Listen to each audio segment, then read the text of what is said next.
Yasos and welcome to Vasily's Garden, folks. Welcome to my tomato sanctuary.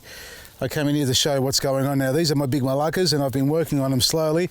These have all been tied up, and as I've told you in the past, I've got my pots and I've topped them up with my planting mix, so it's got all the good goodies in there to help them grow bigger, stronger and healthier roots, and hopefully we'll get some flowers. Now, we had a couple of warm days and today was a blowy day this morning. It really gave them a beating, so we've gone from 35 degrees down to about 17 literally overnight. So the nighttime temperature was quite high, but the daytime temperature was low, and now it's warmed up again, but these are still standing upright. Now, I haven't got any tomatoes.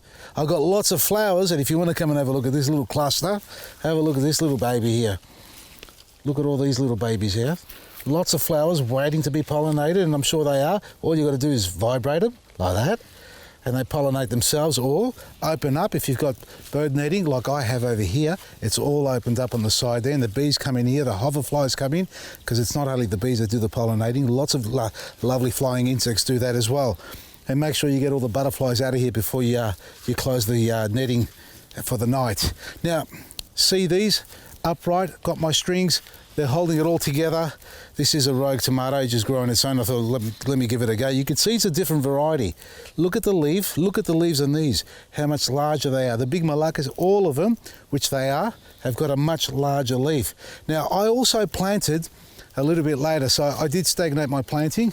These were done about 4 to 6 weeks earlier to the ones over here. But have a look at them. Have a look at this one. Look at it, how it's got 90-degree right angle there going on. Now, this happened because 1, 2, 3, 4 plants, all these ones here in the white cardboard, were planted later, and I didn't tie these up, but they were sitting upright, nice and strong yesterday, even during the hot weather. And look how thick the trunk is on these things here.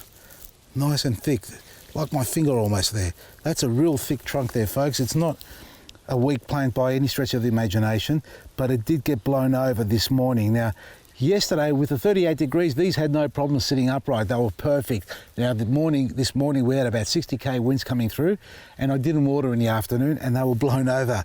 Now, even though the temperature did drop, these still tried to find the sun, and these were leaning over, hence why they're bent like that, because while they were leaning, this part here started growing upright.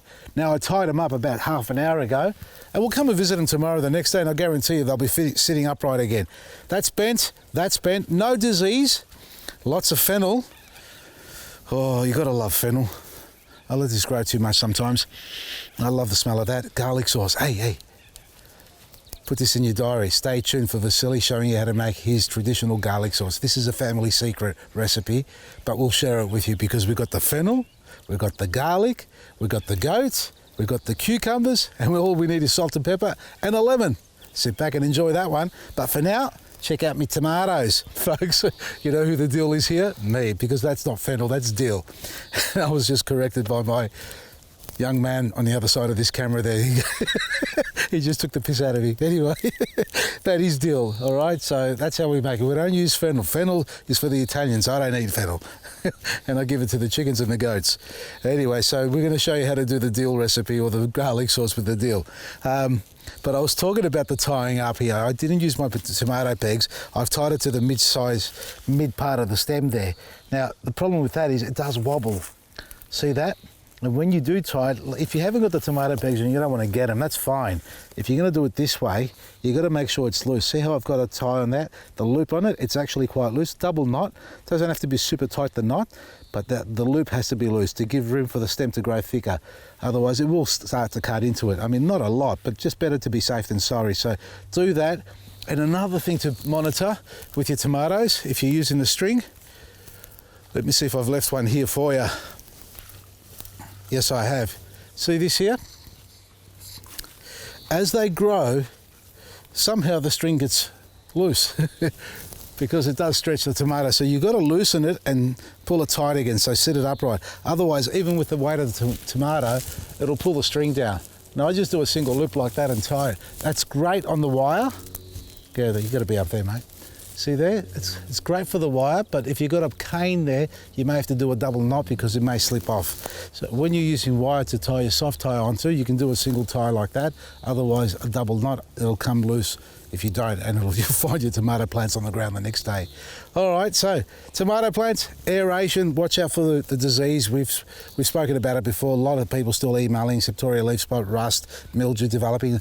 And another one, a few people have come into me or emailed me and said, why do I not wet my plants on top on the foliage? Because, you know, we can use our liquid fertilizers, because foliar spraying your fertilizer helps a plant take up that nutrient 3 times quicker than it does from the soil, which is true, you know, to some extent.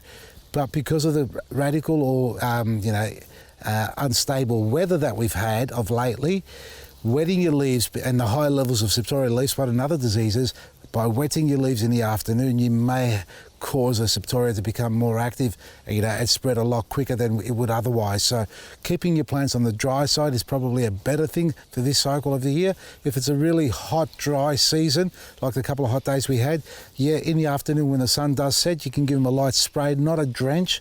If you do it in the morning, do it before the sun starts to shine on them, when it's not too hot, that is, so the plant's got time to actually dry out. So early morning is actually quite good, because you find there'll be a little bit of dew on the foliage already, and adding a little bit more if you like, you can. But if it's a hot day, you know, I'm still of the opinion, don't spray them this year, and I haven't. I've got the buckets, which are a really good guide for me, because I can water around the bucket without actually wetting the foliage or the stem of the plant itself. And the same with the white cardboard sleeves that I've got there. They've been really good, because the water still gets in underneath the sleeve. And you'll see here, well, which one's easier for you? This one over here. So when I do water, I actually just water around the outside here. I don't water inside there. And that water will go down and straight to the roots. Now, this hasn't been watered today. It's moist. Beautiful, look at that. We had a little bit of a drizzle, a couple of weeds are popping up, and nothing to worry about. But so if you've got little sleeves like that, that's a great way to control the moisture from getting onto your plant. And it stops the disease. Look, I've got no whitefly, I've got no major problems. A couple of spots here and there appear, as I expect them to. But you can cut them off as soon as you see them. Don't wait, and wash your tools, and don't go from one plant to the other with the same secateurs without washing them if you've got a diseased plant and then the next one's actually clean. Black grit works too, by the way, folks, and superfood. That's the other thing that I did, and I did top all these up with some superfood. Black grit. So they've got the superfood in the planting mix, but they've got an extra topping of black grit on top of that. So if you haven't fed them after you've planted them, this is about 6 weeks into it or so, maybe a bit more. Give them another feed, because they'll need it, definitely, and hopefully you get some beautiful tomatoes in the coming season. Speaking about superfood, you know, we've done the 18 kilo black grit. It's not available online for shipping. I'm sorry about that, folks, as we spoke about that and explained ourselves. Now the superfood 6 kilo is going to be offline by, I don't know exactly when. I think it's in a couple of weeks, if that. Check it out on our website. If you like the Superfood 6 kilo bucket with the black grit mixed into it, and you want to get some more and you don't live in Victoria and you can't travel, you can order it now. I think it's about a couple of weeks. I don't know the dates, but it will go offline soon. Order yours now. It's heavily discounted, so you can take advantage of that as well. It's facilitiesgarden.com. Superfood, the smaller sizes will always be available, obviously for the shipping, but the large ones are going to go offline, and the bag as well. So the 25 litre bag, we've absorbed a lot of postage cost on that one there in particular, but that one has to come offline as far as shipping is concerned. So order what you need, enjoy it, stock it up. It doesn't go off. If you get a little bit of white mould on it, that's a mycelium developing on it. It's quite safe. Just pop it straight into your garden and let the microbes do the job that they do best, and that's feed your plants. Facilitiesgarden.com, everything you need at better prices. From me, Vasily, Maresi.